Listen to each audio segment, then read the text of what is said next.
사랑하는 자들아, 내가 이제 이 둘째 편지를 너희에게 쓰노니 이 두 편지로 너희의 진실한 마음을 일깨워 생각나게 하여 곧 거룩한 선지자들이 예언한 말씀과 주 대신 구주께서 너희의 사도들로 말미암아 명하신 것을 기억하게 하려 하노라. 먼저 이것을 알지니 말세에 조롱하는 자들이 와서 자기의 정욕을 따라 행하며 조롱하여 이르되 주께서 강림하신다라는 약속이 어디 있느냐? 조상들이 잔후로부터 만물이 처음 창조될 때와 같이 그냥 있다 하니 이는 하늘이 옛적부터 있는 것과 땅이 물에서 나와 물로 성립된 것도 하나님의 말씀으로 된 것을 그들이 일부러 잊으려 함이로다. 이로 말미암아 그때의 세상은 물이 넘침으로 멸망하였으되 이제 하늘과 땅은 그 동일한 말씀으로 불사르지 위하여 보호되신 바 되어 경건하지 아니한 사람들의 심판과 멸망의 날까지 보존하여 두신 것이니라. 사랑하는 자들아, 주께는 하루가 천년 같고 천년이 하루 같다라는 이 한 가지를 잊지 말라. 주의 약속은 어떤 이들이 더디다고 생각하는 것 같이 더딘 것이 아니라 오직 주께서는 너희를 대하여 오래 참사 아무도 멸망하지 아니하고 다 회개하기에 이르기를 원하시느니라. 아멘. 우리는 예수님의 수제자인 베드로가 쓴 편지의 마지막 부분을 읽고 있습니다. 이 편지를 쓰고 얼마 되지 않아서 베드로는 십자가에 거꾸로 매달려 순교를 당하게 됩니다. 그렇다고 한다면 이 편지는 그의 마지막 유언과 같습니다. 그의 편지는 오늘 본문은 이렇게 시작하고 있습니다. 사랑하는 자들아, 내가 이제 이 둘째 편지를 너에게 쓰노니 이 두 편지로 너희의 진실한 마음을 일깨워 생각나게 하여 곧 거룩한 선지자들이 예언한 말씀과 주 대신 구주께서 너희의 사도들로 말미암아 명하신 것을 기억하게 하노라. 그의 편지를 받는 사람들은 이단 때문에 흔들리고 있는 사람들입니다. 다시 예전으로 돌아갈까 고민하는 사람들입니다. 한마디로 말씀대로 안 살고 갈등하고 있는 분들입니다. 예전에 베드로 같았으면 어떻게 얘기했을까요? 너희들이 그러고도 예수 믿는 사람이냐? 너희들이 다 예수를 배반한다 할지라도 나는 그렇게 안 할 것이다 라고 말했을 것입니다. 그런데 베드로도 나이를 먹습니다. 그리고 그는 신앙을 자신한다라는 것이 얼마나 약한 것인가를 여러 번 경험하였습니다. 만일 예수님이시거든 무리를 걷게 해주십시오 라고 하면서 무리로 뛰어내리는 용감한 신앙을 가졌지만 두려움 때문에 물에 빠졌던 분입니다. 예수님을 절대로 떠나지 않겠다라고 고백했다가 닭 울기 전에 3번이나 예수님을 모른다고 했었습니다. 사람이 실패를 경험하면 겸손해집니다. 겸손해지면 사람이 깊어지고요, 따뜻해집니다. 그래서 따뜻하게 말할 수 있게 된 것입니다. 사랑하는 자들아. 베드로가 보기에는 그렇게 흔들리는 그들도 다 사랑스럽다라는 것입니다. 신앙이 깊어지면 두 가지로 사람이 움직이게 됩니다. 더 율법적으로 바뀌든지 좀 더 넓어지든지. 많은 분들은 삶에 대해서 선을 긋는 것이 거룩이고 신앙이라고 말합니다. 그런데 믿음의 거장들의 모습은 그렇지 않았습니다. 그들은 신앙이 깊어지면 깊어질수록 점점 더 자신의 한계를 경험하며 주님 앞으로 나아갔지 다른 사람들에게 함부로 신앙의 잣대를 들이대지 않았습니다. 어른들은 나이가 드실수록 따뜻해져야 됩니다. 실패한 분들에게, 낙심한 분들에게 지적하고 가르치고 뭐라고 하기보다는 나도 그랬던 것을 경험한 사람이기 때문에 나이 어린 사람들에게, 자식들에게 이렇게 고백해야 됩니다. 사랑하는 자들아.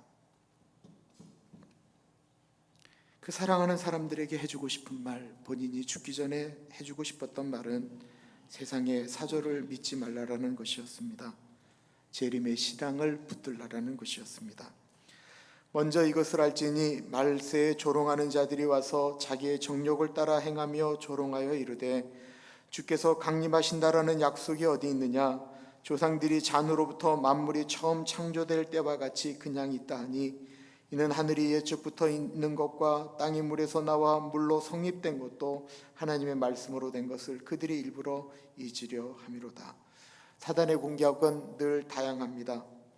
당시에 예수님이 부활했다라고 하는 사실을 공격하지는 않았습니다. 왜 그랬을까요? 예수님의 부활을 목도한 사람들이 아직도 너무나도 많이 살아 있었기 때문에 그렇습니다. 그러니까 그것을 부인한다라고 하는 것은 쉽지가 않습니다. 다만 그렇기에 다르게 공격을 했습니다. 예수님은 하나님의 아들이셨기 때문에 십자가에 달리셔도 고통 없이 죽었을 것이다라는 것입니다. 이들을 가리켜 가연설이라고 이야기합니다. 가연, 실제로 임재하지 않았다라는 것입니다. 가짜로 우리 눈에 그렇게 보였다라는 것입니다. 예수님이 오신 것 분명히 맞기는 하지만 잠시 인간이셨던 것으로 보인 것이지 실제로 인간으로 오지 않으셨다라는 것입니다. 이것 때문에 사도 요한이 요한복음을 쓸 때 말씀이 육신이 되어 우리 가운데 거하심에 라고 하는 단어를 썼던 것입니다. 당시 예수 믿는 분들은 엄청난 핍박을 받았습니다. 예수를 믿는다라고 하는 것은 목숨을 담보로 하는 것입니다. 지난번에도 말씀드렸지만 네로라고 하는 황제는 살아있는 예수 믿는 사람들을 잡으면 살아있는 상체로 몸에다 기름을 발랐습니다. 그리고 자기가 사는 궁전에 횃불을 올리는 곳에 사람을 매달려 놓고 밤새도록 사람을 태워서 죽였습니다. 그럴 때 그들이 소원했던 신앙이 있다고 한다면 예수님이 다시 오신다라는 것이었습니다. 마라나타, 주 예수여 오시옵소서라고 하는 것이 그들의 소망이었습니다. 그 믿음이 있으니까 지하 무덤인 카타콤에서도 견딜 수 있었습니다. 사단이 그것을 알았습니다. 믿음의 사람들이 견디는 저 재림 신앙을 흔들지 않고서는 안 된다라고 생각되어진 것입니다. 그래서 이단들이 말을 합니다. 예수님 오신다는 말 가짜다라는 것입니다. 예수님이 강림하신다라는 약속을 우리가 어디서 찾아볼 수 있느냐라는 것입니다. 이 말은 강력하게 당시 고난을 참고 있던 신앙인들의 마음을 흔들었다라는 것입니다. 그렇지 않아도 하루하루 사는 것이 너무 힘든데 예수님 오시지 않는다라는 말에 흔들리고 있습니다. 저런 신앙은 신앙도 아니다라고 생각하면서 무시하였던 사람들이 너무나도 밖에서 잘 살고 있었다라는 것입니다. 그들이 나도 예수님을 믿는다. 그런데 예수님 오시지도 않는데 세상은 이렇게 잘 지내고 있는데 이제 그만 너희들도 밖으로 나오라고 말했던 것에 흔들리고 있었다라는 것입니다. 그들은 조롱한다라고 말을 합니다. 신앙이 별로인 사람들은 다른 사람들의 신앙생활을 조롱합니다. 그렇게 믿지 말라고 말을 합니다. 목사들 조롱하고 장로님들 조롱하고 기도 많이 하는 분들 조롱하고 교회 열심히 있는 분들 조롱합니다. 이들은 예수님도 조롱했습니다. 십자가에 달리신 예수님 바라보면서 네가 만일 하나님의 아들이거든 뛰어내리라 하며 예수님께 조롱하였던 사람들입니다. 절대로 다른 사람들의 신앙생활 갖고 뭐라고 하면 안 됩니다. 내가 하는 신앙이 가장 좋다라고도 착각해서는 안 됩니다. 내 신앙을 잘 지키는 것이 중요한 것입니다. 이들은 이렇게 말합니다. 예수님 승천 후 사람들이 예수님 재림하다가 다 죽었는데 무슨 재림이 지금까지 있었느냐라는 것입니다. 이제는 그만 지하 무덤에서 올라와 즐기며 살자라고 말을 합니다. 사단은 교회가 무너질 때를 기다리며 교회를 흔듭니다. 오늘날은 무엇입니까? 오늘날은 어떤 말을 하면 잘 먹힐까요? 18세기를 가리켜 우리는 계몽주의 시대라고 말을 합니다. 계몽주의는 사람을 바꾼다라는 뜻입니다. 그런데 무엇을 갖고 사람을 바꾸기로 했냐면 사람이 갖고 있는 이성을 가지고 이 세상을 바꿔놓자라고 한 것이 바로 계몽한다라는 거잖아요. 계몽주의입니다. 더 이상 하나님의 생각, 하나님 중심으로 이 세상을 생각하고 바꿔놓는 것이 아니고 사람의 생각을 가지고 사람의 이성을 가지고 바꿔놓자라는 것이었습니다. 대표적인 사람이 칸트라고 하는 사람입니다. 그는 짜라투스트라는 이렇게 말했다라고 하는 책에서 신은 죽었다 외쳤습니다. 이성적으로 생각하자. 하나님이 살아계시느냐라고 하는 것입니다. 이성적으로 하나님이 천지를 창조했다라는 것이 말이 되느냐라는 것이었습니다. 인간의 이성으로 생각하면 헷갈리기 시작합니다. 그때 나타난 것이 다윈의 진화론이었습니다. 인간이 아메바로부터 해서 원숭이로 그리고 인간이 되었다라는 것이 하나님이 천지를 창조하셨다라고 하는 것보다 이성적으로 더 동의가 되기 시작했다라는 것입니다. 그런데 정말로 이 말 때문에 하나님을 믿었던 젊은이들이 뚝뚝 떨어져 나가기 시작했습니다. 그런데 정말 그 말이 이성적입니까? 우리처럼 정교한 사람이 원숭이의 후회라고 하는 것이 믿겨지십니까? 사단은 그렇게 공격했습니다. 70억 인구가 있다고 하는데 지문이 같은 사람이 없다라는 것 어떻게 생각하십니까? DNA가 같은 사람이 있습니까? 70억 인구 중에 DNA가 같은 사람이 없기 때문에 다 조금씩이라도 다르기 때문에 요즘은 수십 년 전에 범죄한 사람도 DNA로 범인을 잡는 시대에 우리는 살고 있습니다. 이게 진화돼서 가능한가? 가능할 수가 없습니다. 하나님이 하시니까 가능한 것입니다. 창세기는 하나님의 존재를 증명하지 않습니다. 사람이 그것을 증명한다고 알겠습니까? 그래서 창세기는 이렇게 시작합니다. 태초에 하나님이 천지를 창조하시니라. 히브리서 11장 3절을 보면 믿음으로 모든 세계가 하나님의 말씀으로 지어진 줄을 우리가 아나니 말씀하고 있습니다. 우리가 알 수 없다라는 것입니다. 믿는 것입니다. 그리고 그렇게 믿을 때 하나님이 확신을 준다라는 것입니다. 지난 올해 이어 나온 것이 동정녀가 예수를 낳았다라는 것은 생물학적으로 말이 안 된다라는 말입니다. 이 말에도 수많은 사람들이 동의를 하였습니다. 수많은 신학자들, 수많은 목회자들, 수많은 교인들이 동의하였습니다. 그리고 신학교에서는 두 가지로 가르칩니다. 프린스턴 대학, 미국의 아주 정말 좋은 대학이죠. 프린스턴 대학 신학대학이 있는데요. 들어가면 학생에게 선택하라고 합니다. 전통적 신학을 배울 것인지 아니면 신신학을 배울 건지 들어가는 입학하는 학생에게 선택하라고 하면 과목을 두 개로 나눠서 배울 수가 있습니다. 복음 때문에 신학교에 들어갔던 사람들이 신신학을 하고는 예수 그리스도의 신성을 부인하는 쪽으로 서게 됩니다. 이렇게 되면 일어나는 일이 무엇입니까? 예수 그리스도가 하나님이 아니다, 좋은 인간이었다라고 이야기되어지면 그때 다음 스텝으로 일어나는 것은 종교다원주의다라는 것입니다. 사람들은 모두 평화를 원합니다. 어떤 종교든지 종교에 깊이 들어가는 분들은 평화를 원합니다. 그러다 보니까 종교끼리 싸우는 것을 싫어하게 되니까 그 내면 가운데 다른 종교에도 구원이 있다고 한다면 이렇게 싸우지 않을 텐데 라는 생각이 들어가는 것입니다. 그때 마침 모든 종교에 구원이 있다라고 하는 신학자들이, 목사들이 말을 한다라는 것입니다. 그래서 사람들은 그것을 믿고 싶어 합니다. 그러나 잊어서는 안 됩니다. 하나님이 육신이 되어 인간으로 오셨고 하나님이 인간을 위하여 십자가에서 죽으셨다라는 것입니다. 다른 종교에는 죄사함의 능력이 없습니다. 왜냐하면 그들의 창시자들은 모두 죽었기 때문에 그렇습니다.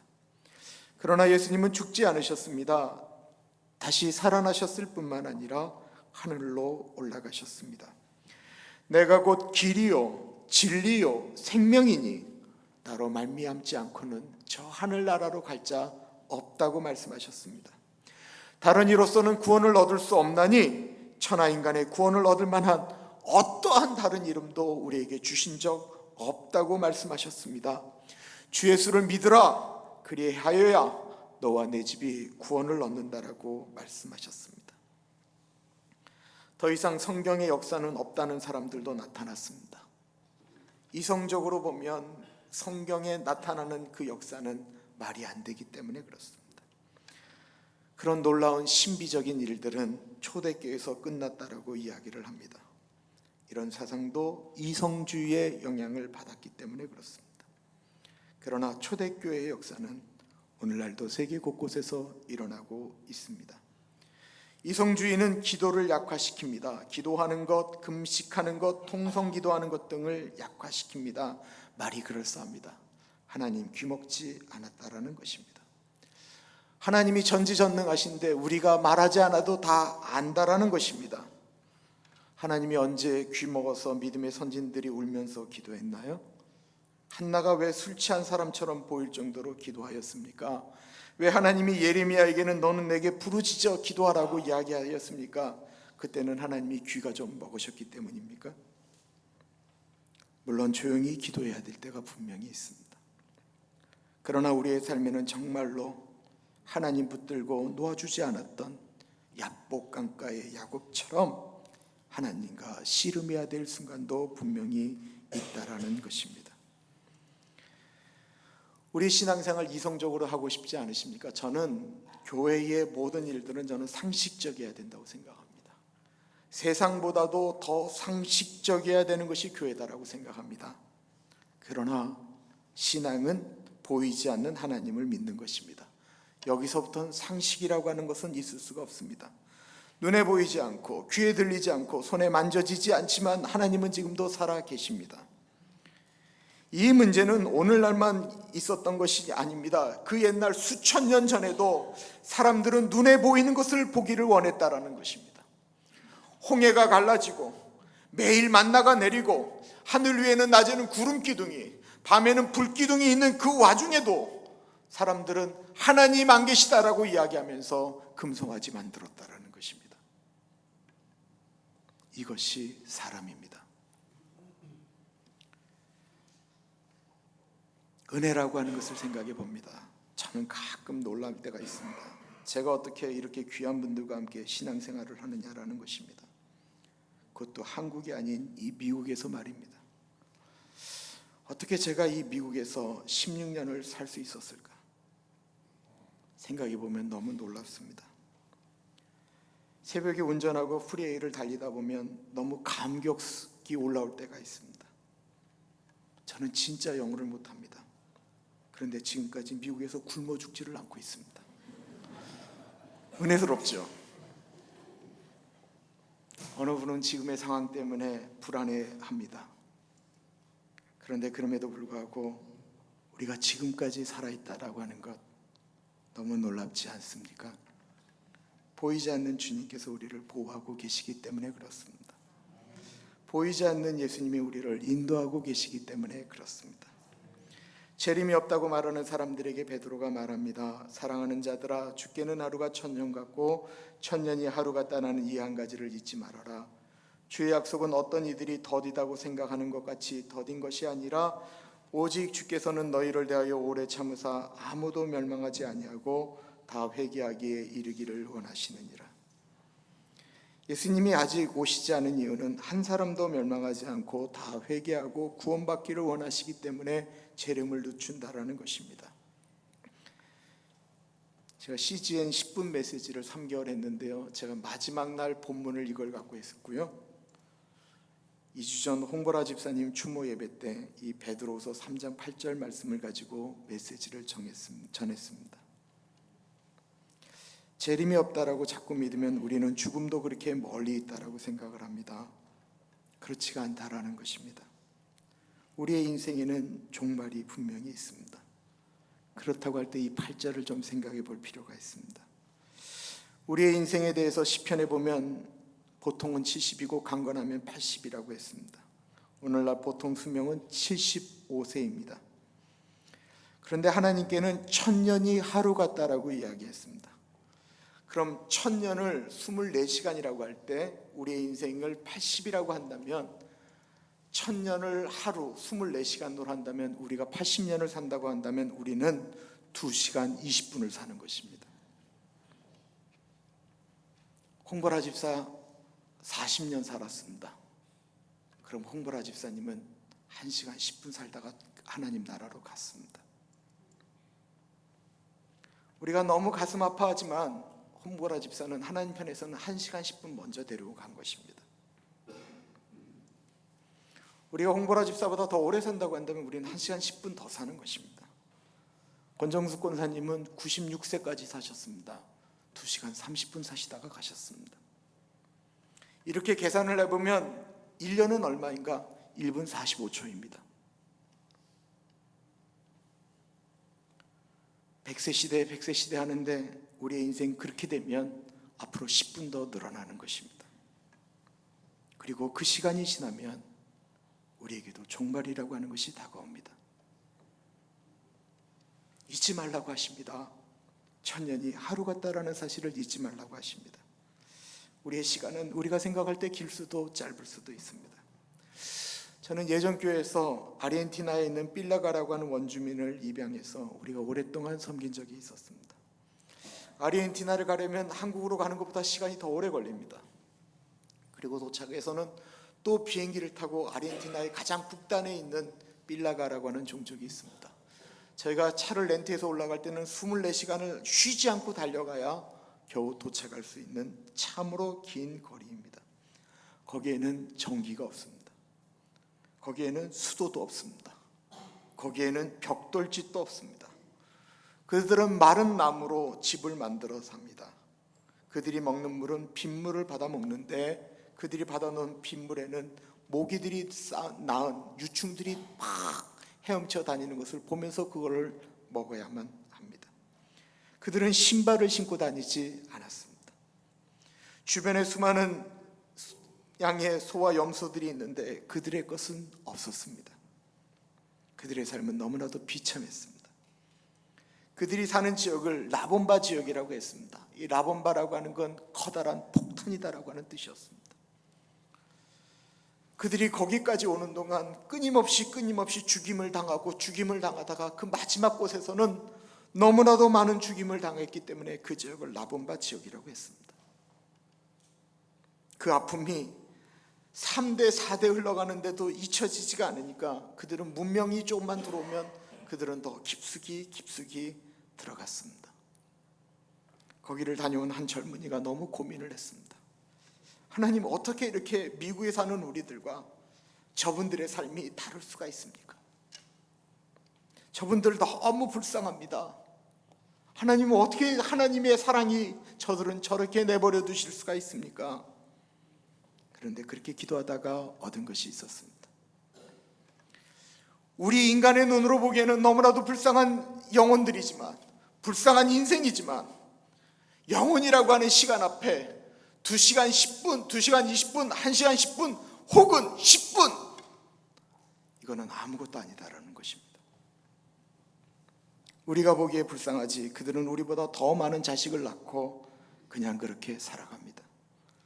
우리가 갔을 때 비가 왔습니다. 비가 오는 날 아이들이 바깥으로 뛰어나서 물에서 막 장구치고 미끄럼틀 타고 하는데 수영장이 있는 집 아이들보다 훨씬 더 행복해 보였습니다.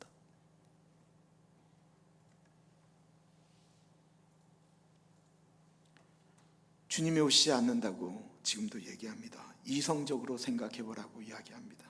그렇습니다. 예수님이 십자가 달린 다음에 2000년이 되도록 예수님 오시지 않았습니다.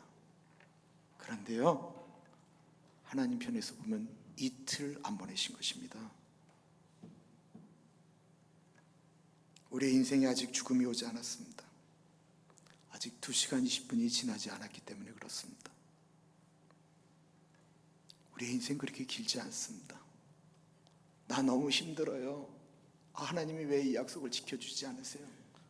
10년 동안 지키지 않았다고 하나님 편에서 보면 10분 유보하신 것입니다. 어떻게 살아야 되겠습니까? 우리 인생 후딱 지나갑니다.